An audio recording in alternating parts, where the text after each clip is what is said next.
पराधीनता सबसे बड़ा दुख है और स्वाधीनता सबसे बड़ा सुख। ये मूल समझ लो संसार में सुख दुख के। इसमें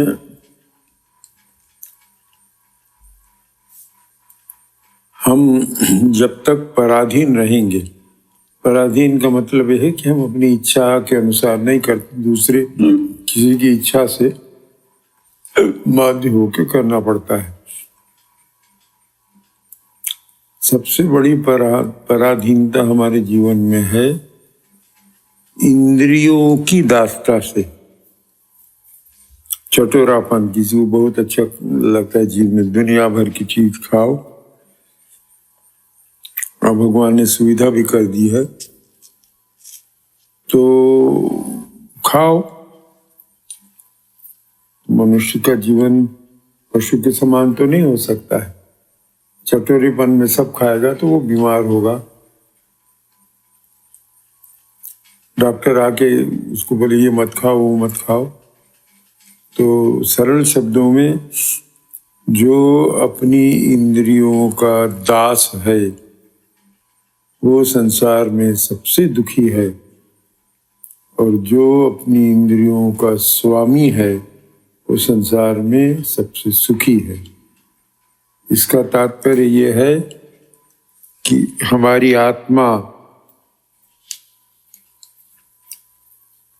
इंद्रियों से रहित है। इंद्रियां हमारी देह में आती हैं। इंद्रियां मन के अनुसार चलती हैं। मनुष्य इस मन से भी भिन्न है, वो सच्चिदानंद स्वरूप है। तो जो व्यक्ति अपनी इंद्रियों का पूर्ण स्वामी है वो सबसे सुखी है। पूर्ण स्वामी कौन है? भारतवर्ष में हजारों साल पहले हमारे ऋषियों ने ये बता दिया है कि अपनी इंद्रियों की दासता से पहले मुक्त हो, तब किसी दूसरी और स्वाधीनता की बात सोचना। तो कैसे? धर्म, हमारे यहाँ धर्म, हिंदू धर्म की बात मैं कह रहा हूँ, उसकी बड़ी विशाल व्याख्या है। तो कैसे मिलेगा? उन्होंने बताया धर्म, अर्थ, काम और मोक्ष, ये चार उपाय उन्होंने बताए।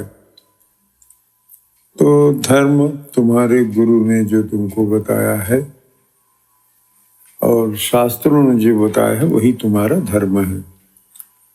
हिंदू, मुसलमान, ईसाई आदि ये धर्म के रूप हैं विभिन्न। जो शाश्वत धर्म है, शाश्वत धर्म जो उपनिषदों में, वेदों में बताया गया है, वो ये है कि तुम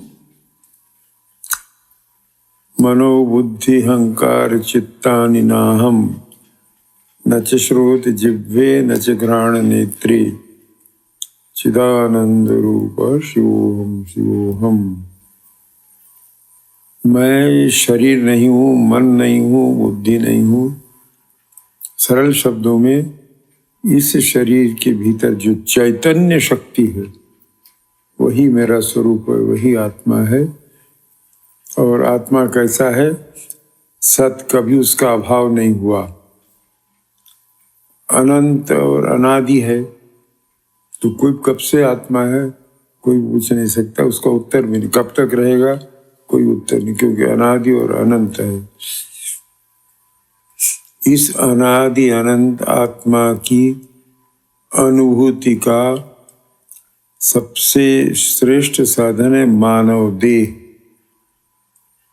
मनुष्य के भीतर यही अनादि अनंत आत्मा वर्तमान है। पर संसार के हम करोड़ों लोग अपने को शरीर समझते हैं और इंद्रियों के द्वारा जब भोग मिले तभी सुखी होते हैं। तो पहला कदम उसमें यह है कि हमको इंद्रियों की दासता से मुक्त होना पड़ेगा। इंद्रियों से दास्ता की मुक्ति का उपाय धर्म बताता है। इंद्रियों और मन की दास्ता से मुक्त होना ही धर्म है। तो कैसे मुक्त हो, ये हमारी बुद्धि, मन का ही अंश बताती है कि इंद्रियों को वश में करो। और इसीलिए आचार्यों ने कहा धर्म, अर्थ, काम और मोक्ष। तो धर्म, जिस धर्म में तुम जन्मे हो, और जो शाश्वत धर्म है वो वेदों में जो बताया गया है वही शाश्वत धर्म है। उपनिषदों में जो बताया गया है वही शाश्वत धर्म है। तो वेद और उपनिषद में बताए गए नियमों का, आदर्शों का अपने जीवन में पालन करो। लोगों की गलत धारणा है कि हिंदू धर्म कहता है सब छोड़ दो। नहीं, तुम धर्म पूर्वक, अर्थ माने रुपया पैसा, खेती बाड़ी, जो भी धर्म पूर्वक कमाओ। और मोक्ष, मोक्ष माने इंद्रियों की दास्ता अर्थात शरीर से मुक्त, जन्म और मरण से मुक्ति का नाम ही मोक्ष है।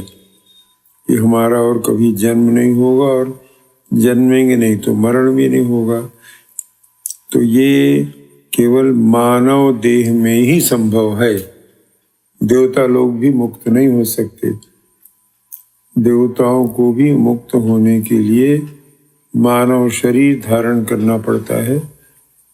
और मानव शरीर में रहकर तुम्हारे गुरु जैसा तुमको बताए उसके अनुसार साधना करके इंद्रिय संयम करो। इंद्रिय संयम करके उपासना, तो ईश्वर की उपासना जो तुम्हारे गुरु ने बताया है वही ईश्वर है, उसके अनुसार चलो। और ये कि मैं मन नहीं हूँ, बुद्धि नहीं हूँ, शरीर नहीं हूँ, मैं वही नित्य मुक्त शुद्ध बुद्ध चैतन्य आत्मा हूँ जिसकी अनुभूति मुझे मनुष्य जन्म में अपनी मृत्यु के पहले कर लेना है। और वो अनुभूति करने के बाद शरीर रहते हुए भी मैं मुक्त हो जाता, उसको जीवन मुक्ति कहते हैं। तो मनुष्य जब जीवन मुक्त होकर शरीर छोड़ता है तो फिर दोबारा उसका जन्म नहीं होता है। तब वो सत चित आनंद, हमेशा जीवित सत्य, कभी उसका अभाव नहीं होता। चित माने सब कुछ जानता है। जब मनुष्य कभी मरता नहीं और सब कुछ जानता है तभी वो आनंद में रहता है। यही मनुष्य जीवन का उद्देश्य है। और इसकी पहली आवश्यकता है इंद्रिय निग्रह। अपनी इंद्रियों को वश में रखो। तुम इंद्रियों के वश में मत हो जाओ। यदि तुम इंद्रियों के वश में हो जाओगे तो पुनरपि जननम पुनरपि मरणम पुनरपि जननी जठरे शयनम। इंद्रियों की दास्ता से मुक्त नहीं होगे तो बार बार तुमको जन्म लेना पड़ेगा। और जन्म लोगे तो जीवन के सुख और दुख दोनों भोगने पड़ेंगे। और मनुष्य जीवन में शाश्वत सुख नहीं है। सब कुछ न हो तो बुढ़ापा तो आएगा ही, मृत्यु तो आएगी। मृत्यु का भय एक दुख, मृत्यु स्वयं में दुख स्वरूप। इसलिए गुरु के बताए मार्ग से इंद्रिय संयम पूर्वक भगवान की, ईश्वर की उपासना करो। ईश्वर का अनुभव सबसे पहले हमारे हृदय में होगा, तभी हम संसार में सर्वव्यापी ईश्वर को देख सकेंगे। तो ईश्वर का प्रथम ज्ञान या प्रथम दर्शन मनुष्य के हृदय में होता है, और वो तब होता है जब मनुष्य अपने इंद्रियों का निग्रह करके, इंद्रियों को वश में करके उपासना करता है। उपासना अर्थात भगवान की पूजा समझ लो, भगवान को पुकारना समझ लो। तो जब वो आत्मज्ञान के लिए प्रयत्न करता है कि मैं कौन हूँ या ईश्वर क्या है, इसी का नाम उपासना है। इस उपासना की सिद्धि ये है कि मैं ईश्वर से भिन्न नहीं हूँ, या मैं वही नित्य मुक्त शुद्ध बुद्ध चैतन्य आत्मा हूँ। वेदांत कहता है अहम ब्रह्मास्मि, मैं ही ब्रह्म हूँ। भक्ति कहती है मैं ईश्वर का दास हूँ, ईश्वर की संतान हूँ, और ईश्वर मेरे सर्वस्व हैं। इसकी अनुभूति मानव देह में जीवित रहते हुए जब तक नहीं होगी, हम मुक्ति नहीं पा सकेंगे, परम सुख नहीं पा सकेंगे। इसीलिए इंद्रियों का निग्रह करके उपासना करो। ईश्वर का कैसे है, क्या है, जो तुमको ईश्वर के संबंध में तुम्हारी धारणा है, उस धारणा के अनुसार या जैसा गुरु जी तुमको बताते हैं उस धारणा के अनुसार उपासना करते रहो। उपासना के लिए इंद्रियों पर अधिकार करना परम आवश्यक है। इंद्रिय जित होने के पहले उपासना हो नहीं सकती है। तो इंद्रियों को जीतने के 1000 उपाय हैं, सब धर्म बताते हैं। योग वही है कि तुम इंद्रियों के दासता से मुक्त होने के लिए इंद्रियों को वश में रखो और उनको उनका उचित भोग देते रहो, जिससे इंद्रियां तुम्हारे वश में रहें और तुम मन को भी वश में रखे एकाग्रता पूर्वक ईश्वर का चिंतन कर सको, आत्मचिंतन कर सको। और इसी देह में मरने के पहले ये अनुभव कर लो कि मैं वही नित्य मुक्त शुद्ध बुद्ध चैतन्य आत्मा है।